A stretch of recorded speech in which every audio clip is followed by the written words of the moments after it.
Le paysage symbolique. Alors, le paysage symbolique, il va permettre de travailler de deux façons. Soit comme en thérapie symbolique simple, en laissant complètement ouvert. Alors non, c'est pas la couleur, il y a un espace en trop dans dans mon document, je trouve ça très drôle. Ouvert. En laissant donc ouvert complètement la symbolisation. On va ouvrir sur un paysage, on ne sait pas du tout comment il ressemblait. Voilà. Soit parce que la personne vous a déjà donné des éléments, on va partir sur le paysage qu'elle vous a déjà donné. Par exemple, de toute façon, ma vie, c'est le désert. Dans tous les plans de ma vie, c'est le désert. Ah bah, qu'est-ce que vous trouvez alors? Fait l'induction et hop, bah, on arrive dans ce désert, on y va dans ce désert. Ah ok. Alors, là, on va voir à quoi il ressemble, hein, le désert. Il y a plein de sortes de déserts différents, mais en tout cas, voilà. Donc ça va vraiment dépendre de ce que la personne vous a amené ou pas. Cela dit, même en thérapie symbolique simple, je ne l'ai pas nommé, mais ça va arriver aussi, ça. Moi, la personne qui me dit j'ai l'impression d'être face à un mur, là, dans ma vie, j'ai l'impression que je suis face à un mur. Elle me le répète, c'est vraiment ça qui vient. Oh, peut-être aller le voir, le mur, hein. D'accord? Ou c'est comme si à l'intérieur, là, j'ai l'impression qu'il y a un truc qui me mange de l'intérieur. On va voir à quoi il ressemble, ce truc qui mange de l'intérieur. Hein, on peut le faire aussi dans l'autre cas. Je ne l'ai pas nommé, mais on peut le faire aussi dans l'autre cas. OK? Donc là, la différence, elle va être où? Elle va être dans la façon que ça va avoir de se présenter. Il y a l'induction, il y a eu peut-être le lieu de paix. Dans ces cas-là, on va pouvoir rappeler la situation problématique et ensuite faire entrer la personne dans le paysage de la problématique. Comment? Peut-être ça va se présenter spontanément. Peut-être on lui fait passer une porte. Vous voyez ce qui est le plus cohérent et le plus simple pour vous. D'accord? Et là, la personne va nous décrire le paysage et on va voir comment on va pouvoir l'accompagner. Nous, les suggestions qu'on va faire, c'est en gros, que voulez-vous faire? Qu'est-ce que vous voulez faire? Exemple, j'ai accompagné un jeune garçon il y a quelques années sur un... Je ne sais pas pourquoi m'est resté celui-là, parce que je l'ai fait 12 milliards de fois, mais celui-là me reste, cette séance-là en mémoire. Un jeune garçon qui était dyslexique. Et il m'avait dit, dans la description, il me disait, c'est comme si, notamment quand il y a un contrôle, encore plus hein, quand il y a un contrôle, que ce soit à l'oral ou à l'écrit, j'ai l'impression, c'est comme si tous les mots et les lettres se bousculaient et se mélangeaient dans ma tête. Et du coup, quand ça sort à l'oral, ça sort un peu n'importe comment, et à l'écrit aussi, quoi. Que ça sorte par ma bouche ou par ma main, c'est comme si tout était... ça se déversait, tu vois, comme... Voilà. C'était ça qui me décrivait.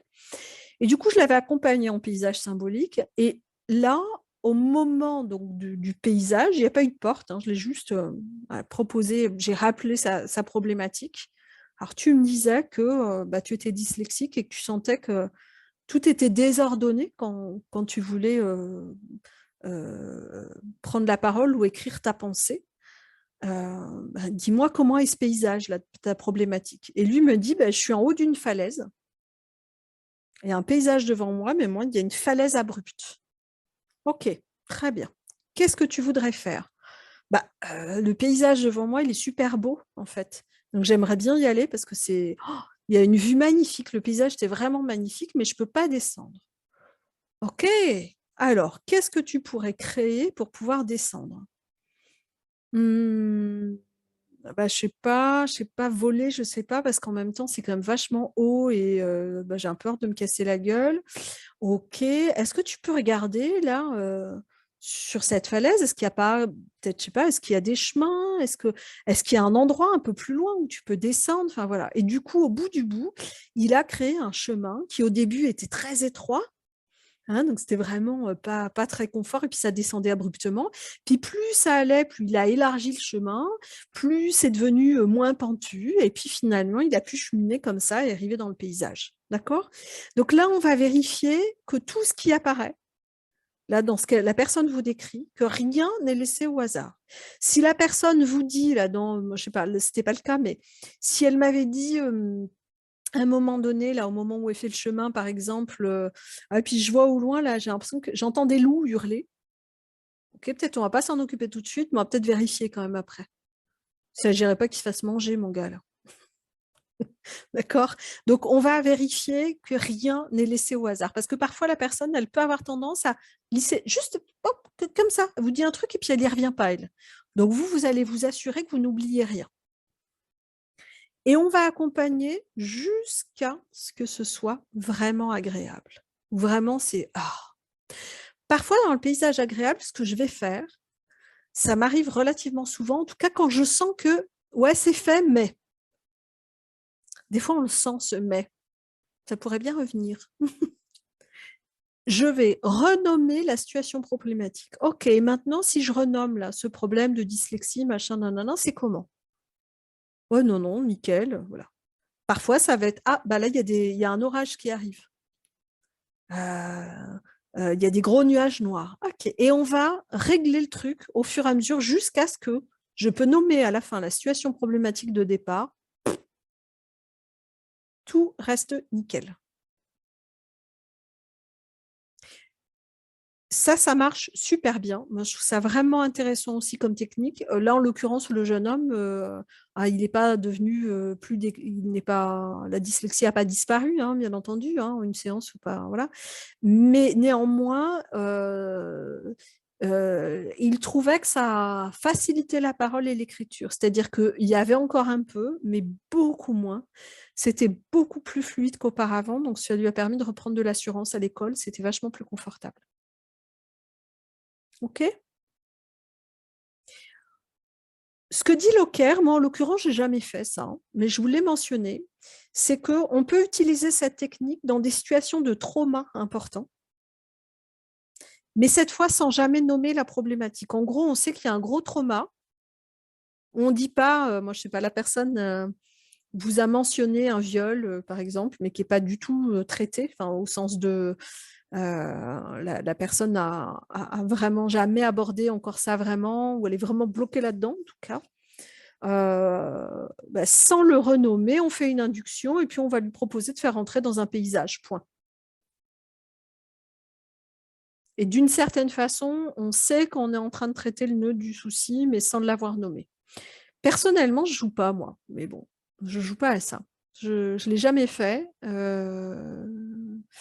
Moi, sur les traumas, enfin, les gros, gros trucs, je ne suis pas très à l'aise avec ça, perso, hein, c'est mon... Donc, j'ai tendance à renvoyer plutôt sur de l'EMDR ou du rythmo que je ne fais pas, pour aller déjà traiter et intervenir après. Parce qu'après, il y a plein de choses autour du trauma qu'on peut gérer hein, en émotionnel, mais le gros truc qui est au milieu, moi, c'est pas mon... Voilà, c'est pas un endroit où je suis très à l'aise pour faire, donc j'ai tendance à pas faire. Mais en tout cas, dans la littérature humaniste, sachez qu'on peut travailler de cette façon-là sur les traumatismes importants. Vous verrez si ça vous parle ou pas, si vous avez envie ou pas, si c'est quelque chose qui vous paraît correct.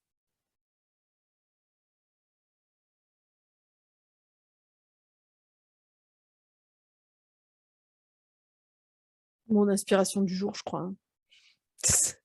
Ouais, alors il y a ce que la personne apporte. C'est-à-dire que si c'est plutôt, si ça passe par des sensations corporelles, par exemple. Ouais, si ça passe par des sensations corporelles, je sais pas, j'ai du mal à respirer ou ça me contracte ou je sais pas, je pense que je vais plutôt aller sur de la thérapie symbolique simple. Si la personne présente un paysage d'emblée, ma vie est un désert ou je sais pas quoi, bah là ok, ça va me guider là-dessus.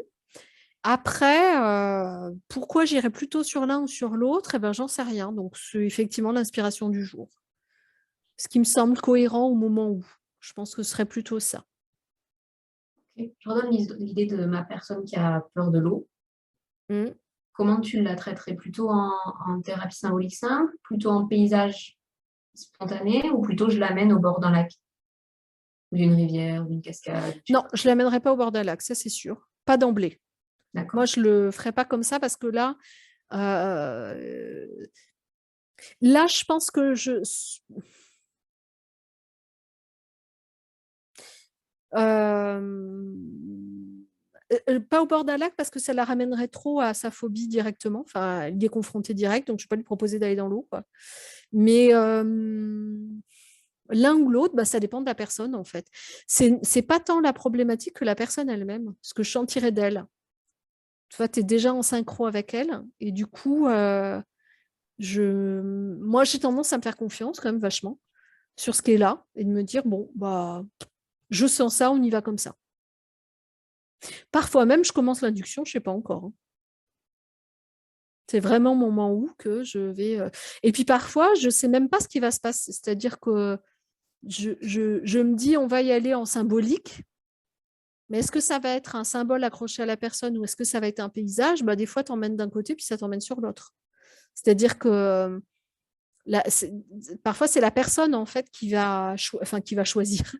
Ce qu'elle va te décrire, en fait, va dire, ah, bah, en fait, ah, ok, bon, bah, du coup, c'est pas un objet ou c'est pas quelque chose qui est accroché à elle. Elle est d'emblée dans un paysage alors que tu pensais l'emmener en TSS.